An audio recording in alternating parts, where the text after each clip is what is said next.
My name is Markus Pietrek. I am a senior physician in the Department of Spinal Surgery at the Schoen Clinic, Hamburg, Eilbek. I have been working here for 17 years and together with 2 other colleagues, I am the head of the Department of Spinal Surgery. Our department is the largest spinal surgery center in Hamburg and treats all spinal disorders. I would like to tell you a little bit about myself. My primary specialty is orthopedics and I also have specialized training in spinal surgery. In addition, I am highly skilled in special minimally invasive neurosurgical techniques. I started my professional career in Hamburg and completed my higher education here.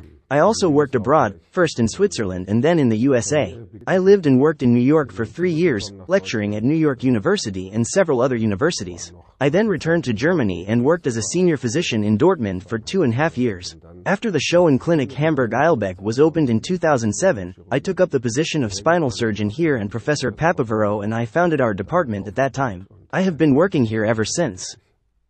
In our department at the Schoen Clinic Hamburg Eilbek, we treat all spinal diseases, lumbosacral pathologies, all types of deformities, degenerative changes, tumors, infectious lesions and intraspinal pathologies, including tumors. We specialize in the treatment of the full range of spinal disorders with the exception of pediatric spinal surgery, scoliosis and spinal deformities in children. Adults can undergo treatment of all spinal diseases in our department, ranging from cervical spine pathologies to sacrooccygeal lesions.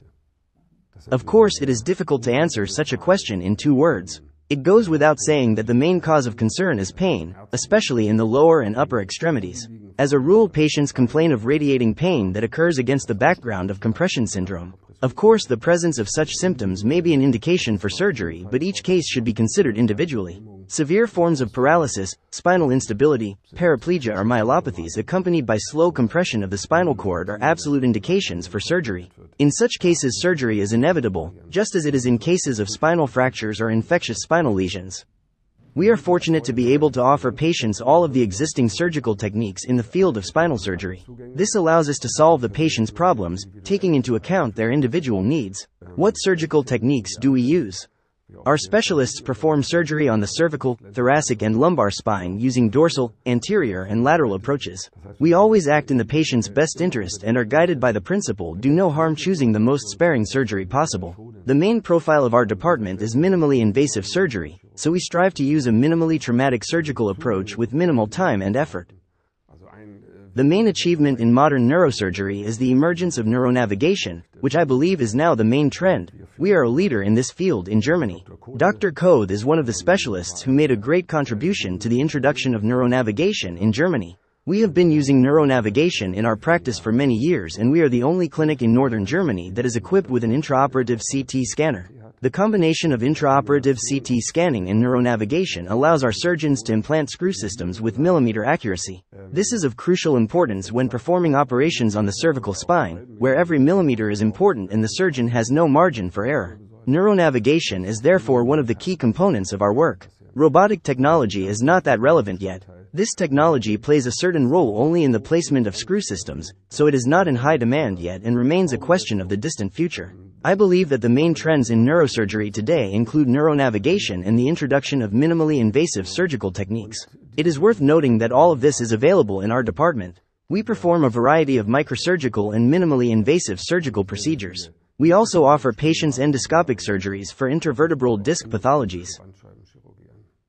Imaging methods play an important role when performing operations for cervical spine pathologies through a dorsal approach, as well as operations on the upper thoracic, lumbar and sacrooccygeal spine. It is extremely important to ensure that the screws in these areas are implanted as accurately as possible, so there is little or no chance for error. We have a specially designed operating room at our disposal. It is much larger than a standard operating room because a special CT imaging unit is integrated into it and separated by a screen. The patient is placed in the desired position on a special carbon table, after which the surgeons complete the preparation for the operation. Next, a CT scan is done right in the operating room and the real-time CT scans are read by a neuronavigation device. The patient is connected to the neuronavigation system with a special connector which allows tracking the localization of surgical instruments with millimeter accuracy during the surgical procedure without the use of X-ray equipment. All surgical instruments in the operating room are calibrated in accordance with the neuronavigation system used, so that we can implant the screw systems with pinpoint accuracy. This ensures the highest level of safety for the patient, even when the surgical intervention is performed on vital areas of the spine.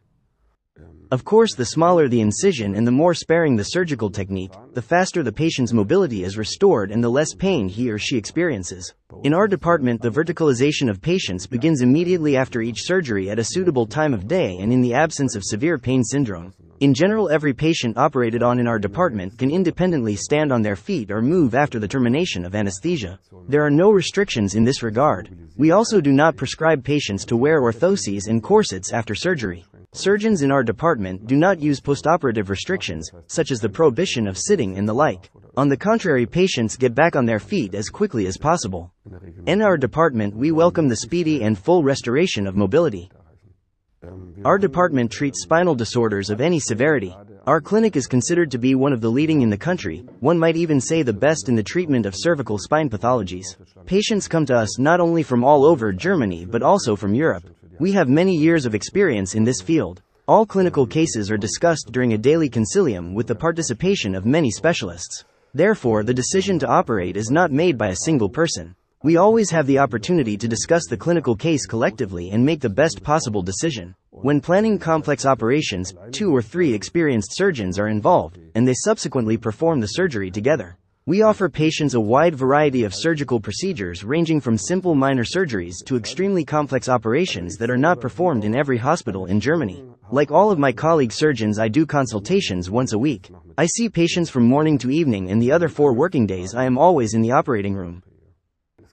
Of course, postoperative recovery after minor or standard surgeries, interventions for intervertebral disc pathologies, spinal stenosis surgeries or uncomplicated cervical spine surgeries is quite simple. The patients immediately get back on their feet and restore their mobility. Physiotherapy is already carried out on the day of surgery and the following 2 days. The patient is then discharged, and an outpatient course of physiotherapy lasting several weeks is usually sufficient in such cases. Our clinic has a specialized physiotherapy training center with the latest equipment and experienced specialists where patients recover in the first days or weeks after surgery. The patient does not need rehabilitation after the above-mentioned minor surgical procedures.